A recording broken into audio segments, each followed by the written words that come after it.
এক বুজুর্গ আল্লাহর এক বান্দা হঠাৎ করে কানা হয়ে গেছে, দৃষ্টিশক্তি নাই। অনেক ডাক্তার দেখাইলো কিন্তু সুস্থ করতে পারে না, কবিরাজ দেখাইছে সুস্থ হয় না, তাদবীরের উপরে তাদবীর কিন্তু সুস্থ হতে পারে না। হঠাৎ একদিন এক হুজুর বলেন, কেমনে তুমি অসুস্থ হইলে? তাবিজ দেন। যারা তাবিজ দেয় এদের কাছে গেলে অনেক সময় অতীতের ঘটনা শুনতে চায়, ঘটনা কেমনে ঘটল। হুজুর বলেন, তুমি যে সুস্থ হও না, কেন হও না? দৃষ্টিশক্তি আগে ছিল, হঠাৎ করে তোমার দৃষ্টিশক্তি কেমনে চলে গেল? ওই লোকটা বলে, একদিন মসজিদে ঢুকেছিলাম, আল্লাহর একজন বান্দা বড় পীর বড় বলি, ওনার পায়ে আমার পা লেগে গেছিল। উনি আমাকে বলেন, খিমিয়া খানানি। সুবহানাল্লাহ, কিতা কইছে? খানা বুঝেননি? জিজ্ঞাসন, কিতা মিয়া তুমি খানোই গেছুনি? যে মাত্র বলেছেন খানানি, সঙ্গে সঙ্গে সে কানা হয়ে গেছে। সুবহানাল্লাহ। এইবার উনি বললেন, ডাক্তারেও কাজ হবে না, তাকবীরেও কাজ হবে না, মোল্লা মুন্সি দিয়েও কাজ হবে না। যে জায়গা থেকে কানা হইছো ওই জায়গায় আবার যাও। বলে, কেমনে কি? বলে, এইবার মসজিদে ঢুকবা আর ওই বুজুর্গের পায়ে ইচ্ছা করে পা লাগাইবা। সুবহানাল্লাহ।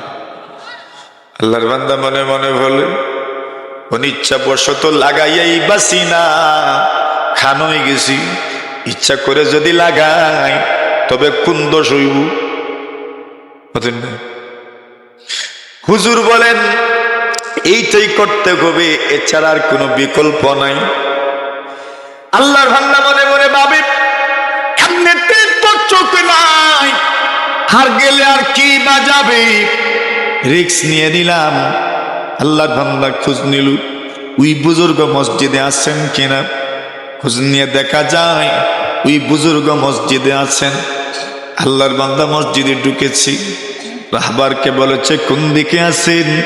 বলছে, ওই দিকে আছেন। গিয়ে পাও লাগাইছি ইচ্ছা করে।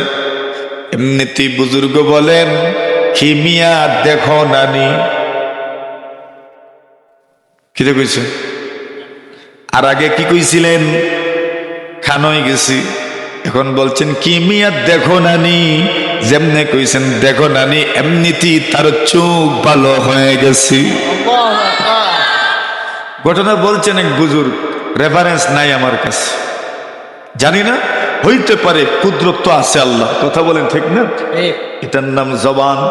কিছু মানুষের জবান এমন, যে জবানে এত ধার, এত ধার, ওই জবানগুলো আল্লাহর কাছে যা চায় সবগুলো আবদার আল্লাহ পুরা করে দেন। সুবহানাল্লাহ। এমন জবান, পাক জবান।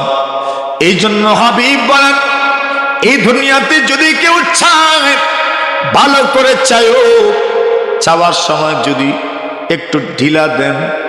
দেখছেননি? বললেন, আল্লাহ আমারে দিলে দেন, না দিলে না দেন।